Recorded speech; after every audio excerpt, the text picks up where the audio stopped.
टोंक में सचिन पायलट के खिलाफ लगने लगे नारे।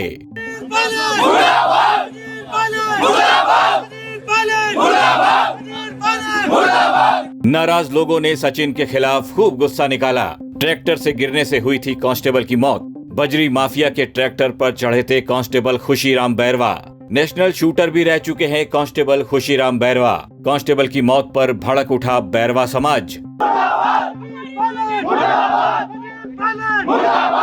मुआवजा, सरकारी नौकरी और कार्रवाई की मांग पर अड़े लोग।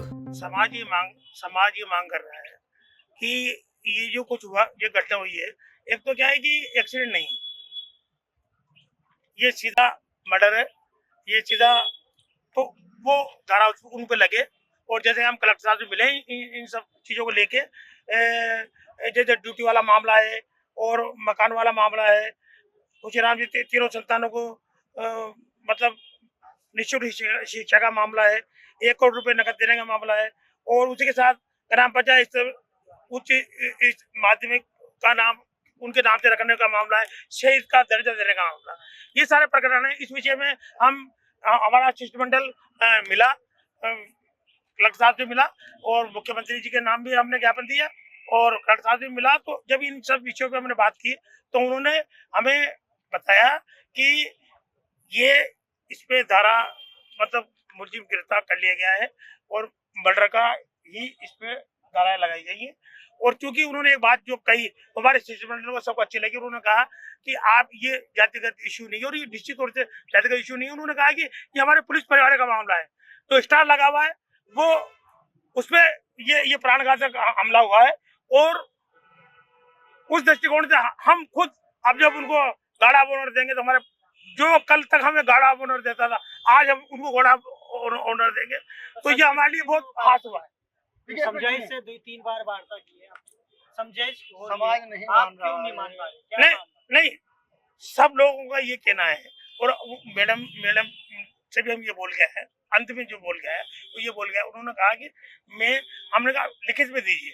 फिर उन्होंने कहा कि मैं लिखित में क्या, ये जितनी भी चीजें मैं 6 बजे आपको इन पे जो कार्रवाई जो मैं कर सकती हूँ, जैसे ये हाउसिंग बोर्ड में मकान का मामला है या जितने प्रकरण है उनमें मैं आपको 6 बजे तक इन पे संज्ञान लेके आपको उसी कॉपी दे दूंगी। और विधायक के खिलाफ नारेबाजी हुई, आया नारे लग गए। नहीं, इस सारी विधायक के खिलाफ नाराजगी, अब वो प्यार करते हैं, फूल बरसाते हैं उनपे, क्या तो थोड़ी सी उनकी थी, वो समझा जाए ऐसा कुछ नहीं है, कोई हाय के नारे नहीं है। सचिन पायलट जिंदाबाद जिंदाबाद जिंदाबाद। हमारी नाराजगी तो किसी से भी नहीं है। हमारा जो एक भाई का मर्डर हुआ है और ये बजरी माफिया ने उसका मर्डर किया है, उसके उपलक्ष्य में हम हमारे जो कलेक्टर साहिबा हैं उनसे हम कुछ रिक्वेस्ट लेके आए थे कि हमको जल्दी जल्दी न्याय मिले और इनके खिलाफ कार्रवाई हो। और जो भी एक वो सरकारी कर्मचारी होते हुए ड्यूटी पे तैनात होते हुए पुलिस की वर्दी पहने हुए अगर उनका मर्डर हुआ है तो शहीद का दर्जा मिले, ये हमारी मुख्य वो थी मांग थी। उनके आधार पे हमने मैडम को बोला, कलेक्टर साहब को, कि हमको लिखित में दे दें कुछ भी, आप आश्वासन के मतलब बोलने के बजाय हमको आप लिख के दे दें। तो मैडम ने हमसे इनकार कर दिया है लिखित में देने से। मैडम ने कहा है कि मैं जो भी कार्रवाई 6 बजे तक कर दूंगी, उसकी प्रतिलिपि आपको मैं भेज दूंगी। तो उसका हम इंतजार कर रहे हैं, हम 6 नहीं 6:30 तक इंतजार करेंगे। गर्मा गर्म बहस भी हुई है, गर्मा गर्म बहस तो होती रहती है साहब, ये तो एजिटेशन है।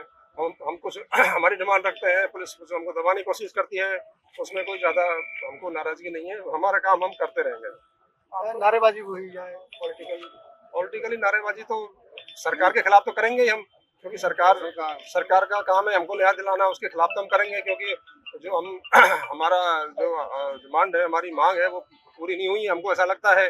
और अभी तक बस सिर्फ कोई गिरफ्तार किया है, बाकी कुछ नहीं हुआ है। तो वो हमको चाहिए, लिखित में चाहिए, जो भी हमको वो मिलनी चाहिए हमको। आपके अस्पताल बंद करने की धमकी दी गई है? वो धमकी तो खैर नॉर्मल धमकी है साहब, पहले मिली हुई है, उनसे कुछ नहीं होता है। क्या धमकी दी गई? वो तो कोई दिक्कत नहीं है उसमें तो। खैर बहुत ही दुखद घटना हुई थी जिसमें हमारे एक हेड कांस्टेबल को बजरी से भरे ट्रैक्टर चालक ने टक्कर मार के घायल किया था और उसके बाद उनको इलाज के लिए यहाँ से रेफर किया था जयपुर, जिनकी कल देर रात जो है वहाँ हॉस्पिटल पहुँचने के बाद मृत्यु हो गई थी। मृत्यु होने के बाद में जो हमने इसमें प्रकरण पहले 307 में दर्ज किया था, उसके बाद मृत्यु होने के बाद में इसका जो है हत्या के इरादे से जो है वो मुकदमा बन गया है और उसमें कार्रवाई चल रही क्या गिरफ्तारी इसमें की गई है? है। अब इसमें हमने जो आरोपी है, उनको डिटेन कर लिया है। कौन है आरोपी, किस तरह का क्या है? ये डिटेन कर लिया, ये आप जो उसमें एफआईआर में है इनका, वो हमारे डिटेन में है, हमारे हिरासत में सिर्फ पूछताछ चल रही है। सर, जिस तरह की घटनाएं हुई है, ट्रैक्टर से घटनाएं होती रही है, इसको लेकर कोई अभियान चलाएगी पुलिस? बिल्कुल, ये रेगुलर प्रोसेस में हम लोगों ने इलीगल बजरी के खिलाफ कार्रवाई लगातार हो रही है और चल रही है लगातार, इसमें कहीं कोताही नहीं है। और अगर हमारे जैसे संज्ञान में आएगा तो बिल्कुल और इससे प्रभावी कार्रवाई की।